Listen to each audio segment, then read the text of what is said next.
Muy buenas noches. Estamos aquí en una nueva edición de Conversando. Para un filósofo, publicar un libro es como sentarse a hablar con la sociedad.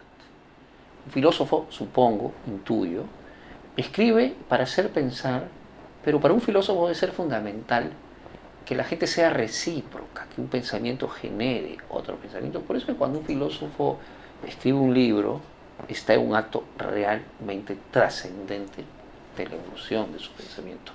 No se publican libros por doquier en filosofía. Y hoy ha venido un amigo mío, una persona que yo quiero muchísimo, que además respeto inmensamente intelectualmente, él es Alejandro León Cano, que acaba de publicar el libro Cartografías del Pensamiento. Alejandro, bienvenido. Gracias, Eduardo, por la invitación. ¿Por qué cartografías del pensamiento? Fundamentalmente porque la idea que tengo yo acerca de lo que significa el ejercicio del pensamiento está muy ligada a la noción de la exploración y del territorio, ¿no? Entonces, el acto de pensar para mí sería algo así como el acto de un explorador que se aventura en una tierra incógnita, digamos, ¿no? Y la idea de cartografía es que uno va registrando ese territorio desconocido, ¿no? Vamos a ese concepto que estás trayendo, que es tierra incógnita, a aventurarse a través del pensamiento. ¿Cómo acercarse ahí? ¿Desde el pensar exquisito, pulcro y diferenciado o desde el pensar popular? Yo creo que puede realizarse desde ambos, ¿no? Yo no creo que haya una... Pero en tu caso, en mi caso, yo, por mi formación filosófica, profesional, digamos, tengo la tendencia a buscar un pensamiento más de corte popular. más de corte popular. Sí. ¿Y qué quiere decir filosofar popularmente hoy en día, en este siglo? Yo creo que fundamentalmente tiene que ver con tratar de poner al alcance de la población en general, de todos los interesados, por decirlo de alguna manera, conceptos o herramientas conceptuales, intelectuales, que le permitan pensar su cotidianidad, ¿no? Porque la filosofía está muy encerrada en la academia, la poca filosofía que hay en nuestro país, ¿no? Exactamente. Entonces este intento de hacer una filosofía popular es sacarla un poco del recinto universitario. ¿Se filosofa solamente a través de la escritura, el pensamiento y la palabra hablada, conceptualizada? ¿O también se puede filosofar a través del arte, del cuerpo, de la metáfora viva, más interactiva, por decirlo de alguna manera? ¿Cuál es tu opinión? En principio el vehículo originario, el vehículo más explícito y directo para la filosofía es la escritura, es la conversación, es la palabra, digamos, ¿no? Porque es a través de ella que con mayor facilidad se puede transmitir un concepto, una idea. Sin embargo, yo soy un convencido que el pensamiento se puede materializar en otras formas de expresión que no son solamente las del lenguaje verbal, digamos, ¿no? Y puede ser un lenguaje visual, por ejemplo, la fotografía a la que tú te dedicas. Sí, sin duda, ¿no? La fotografía, el cine. Bueno, Alejandro, ¿qué nos traes en estas cartografías? Ese es un libro bastante sui generis que yo escribí hace unos 3 años más o menos, luego de haber terminado mi tesis de maestría, que fue una investigación bastante académica y bastante dura, digamos. Y fue la escritura de este libro fue un ejercicio de pensamiento libre en algún sentido, ¿no? El libro está compuesto por 3 grandes capítulos, cada uno aborda más o menos un área temática. Uno de ellos es sobre ética y pedagogía, otro es sobre la relación entre pensar y viajar, justamente, y otro tiene que ver más bien con la identidad del sujeto, ¿no? ¿Pensar y viajar físicamente o pensar y trasladarse intelectualmente? En ambas situaciones. Bueno, ¿no? yo he viajado, gracias a Dios, bastante. Y la verdad es que uno agarra una sabiduría extraordinaria. Y lo más maravilloso de todo es que uno no se da cuenta que literalmente la está absorbiendo en el sentido positivo, si no hasta mucho tiempo, si no años después. De manera que me interesa mucho este campo. Quiero pedirte que desplayes un poquito en este pensar y viajar. Sí, justamente tiene que ver con lo que tú dices, ¿no?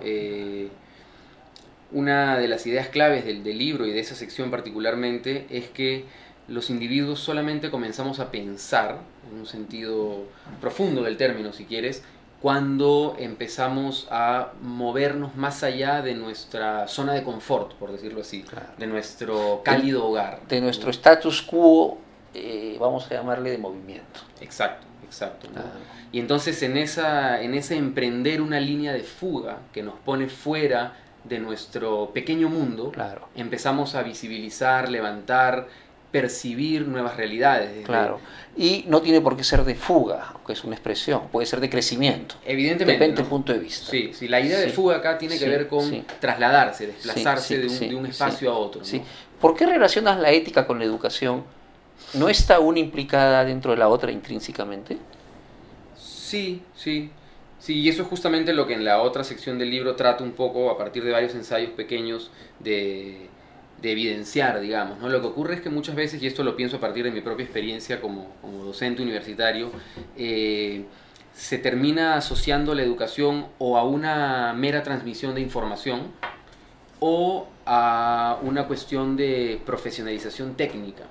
Entonces se concibe la educación universitaria como el camino por el cual el alumno, el individuo, se forma técnicamente especializado en un área muy específica y se desvincula eso completamente de una formación más integral en términos éticos, políticos o de ciudadanía incluso, ¿no? Pero esto a su vez ha hecho, hay tantas especialidades en el mundo, por ejemplo, acompañaba el otro día una persona a la clínica, una cosa es el especialista, el emergenciólogo, y otra cosa es, por ejemplo, el urólogo, ¿no? Pero está tan especializado el mundo que hay momentos en que los dos tienen razón.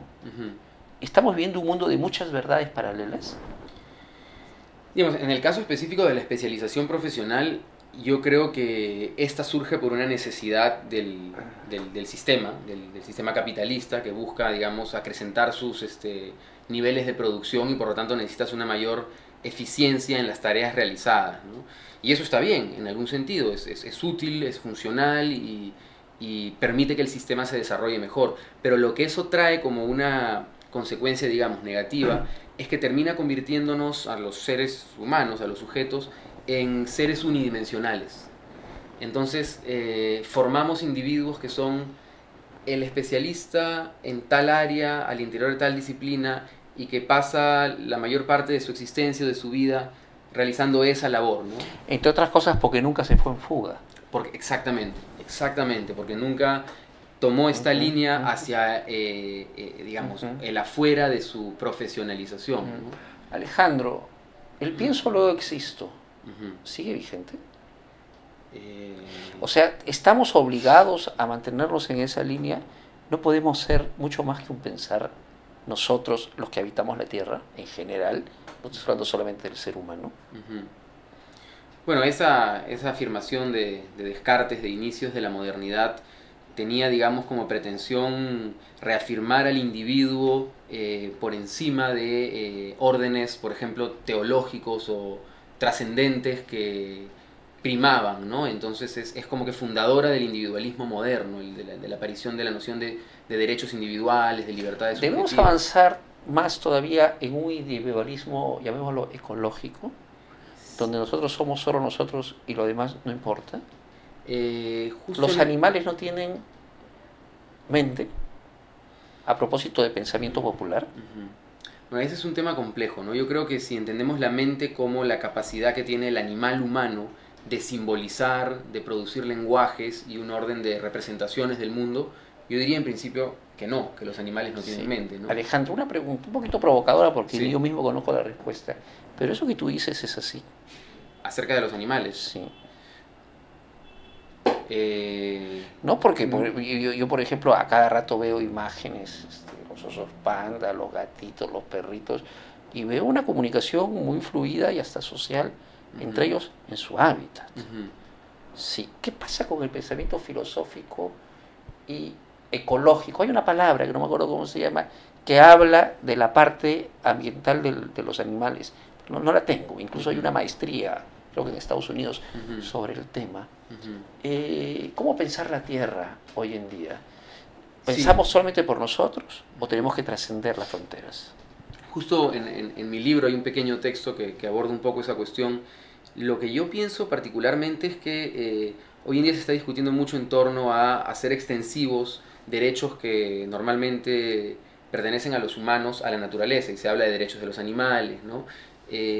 Yo creo que finalmente lo importante es incluso ir más allá de eso, porque en algún sentido pretender otorgarle derechos a los animales o a la naturaleza es antropomorfizarlos. Los seres humanos tenemos estos derechos, vamos a incluir en el nosotros a la naturaleza. Eso es si les copiamos nuestros derechos. O si buscamos unos adecuados a su particularidad.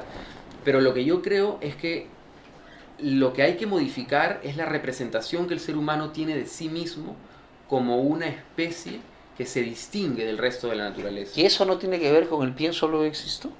Sin duda, que a su vez es heredero de una tradición judeocristiana en la que el ser humano está constituido de imagen y semejanza de Dios y se distingue de la naturaleza, ¿no? Entonces, sin duda hay que ir más allá, digamos, de esta autorrepresentación de la especie humana como algo más noble o distinguido del resto de la, Claro que sí. creación. ¿Llegaste a ver, tenemos que cerrar el programa, ¿llegaste a ver lo Odisea del espacio? La de Kubrick, sí, claro, sí. claro. ¿Tú te acuerdas de la escena inicial donde un mono agarra un fémur, empieza a jugar, lo concibe como arma y finalmente lo dispara? Sí. Y se convierte en una cápsula espacial y empieza en la nube? Es una escena extraordinaria donde se resume en un minuto la historia de la humanidad. ¿Te acuerdas de esa escena? Bien, si seguimos esa variable, ¿lo peor del ser humano ya salió o todavía falta? Difícil pregunta. Para eso están los filósofos. Sí. ¿No? Lo peor del ser humano ya salió. Yo creo que eso hay que verlo o juzgarlo siempre en función del contexto, ¿no? O sea, decir que lo peor ha salido hoy día, por ejemplo, pensando en las grandes guerras del siglo XX, no sé si es más radical que decir que en el mundo medieval, cuando existía la Inquisición, por ejemplo, Al final es lo mismo. es lo mismo, pero en función de contextos, en función de finalidades, de ideologías, ¿no? Pero lo mejor del ser humano ya salió, ¿verdad? Si no, no estaríamos aquí. No, ahí sí yo creo que lo mejor todavía viene. ¿Cómo resumirías una conversación de filosofía cotidiana con la gente cuando tú conversas? ¿Con qué palabra la pondrías? Yo la definiría lo más sintéticamente posible como la pedagogía del concepto. La pedagogía del concepto. La pedagogía del concepto está bonito. Bueno, cartografías del pensamiento. ¿Dónde se puede conseguir el libro? En librerías, me parece que va a estar Lo muestro por si acaso. Aquí en está. Crisol. ¿Sí? ¿Va a haber presentación? Va a haber presentación. ¿Quiénes van a estar? Va a estar en la presentación en octubre en la Feria Ricardo Palma, me parece que es la de Parque Kennedy. Va a estar Ricardo León, que es un periodista. Ya. Y Juliana Vidarte, que es una amiga mía de literatura y trabaja como curadora, historiadora del arte. ¿Has hecho contactos ya para publicar en España? No. Acaba de salir la semana pasada y recién estoy empezando a disfrutarlo, digamos. Bien, Alejandro, te felicito. No, a mí gracias. me encanta hablar con personas como Alejandro León, inteligentes, creativos. ¿Cómo andas de chicas? Tranquilo. Tranquilo. Soltero, tranquilo. ¿Y en filosofía tranquilo o activo? ¿En qué sentido? Sentido de pensamiento efervescente. Muy activo. Estoy escribiendo el segundo libro. ¿El segundo libro sobre qué es? Sobre la construcción de uno mismo. Se va a llamar La poética del yo. La poética del yo, qué bonito. Sí, la construcción de uno mismo. Sí. ¿Y cuando uno se construye a sí mismo, depende de los demás o solo de uno, en tu opinión? Depende de una negociación súper fuerte con su propio pasado, el pasado colectivo y con la gente que está a su lado, ¿no? Cerca y lejos. ¿El yo se construye o se gesta? ¿O ambas cosas? Se gesta y sobre esa gestación un poco involuntaria el sujeto tiene la posibilidad de trabajar, ¿no? De utilizar herramientas como el escultor trabaja la piedra para ir trabajándose a sí mismo a través del tiempo, ¿no? Bueno, Alejandro, un abrazo y me encanta que hayas estado aquí en el programa conversando. Gracias. Nos vamos, de nada, nos despedimos y nos vemos la próxima aquí en Conversando. Gracias por seguir siempre este programa.